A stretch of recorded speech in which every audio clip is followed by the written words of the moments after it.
Bring clarity to your designs with convenience using the updates to the familiar hatch command.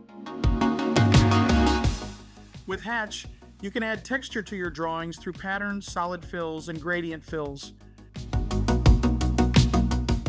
As of AutoCAD LT 2025, you now have the option to define boundaries of your hatch after initiating the command, no longer having to rely on existing boundaries within the drawing canvas, ensuring hatches fill only the exact space you need.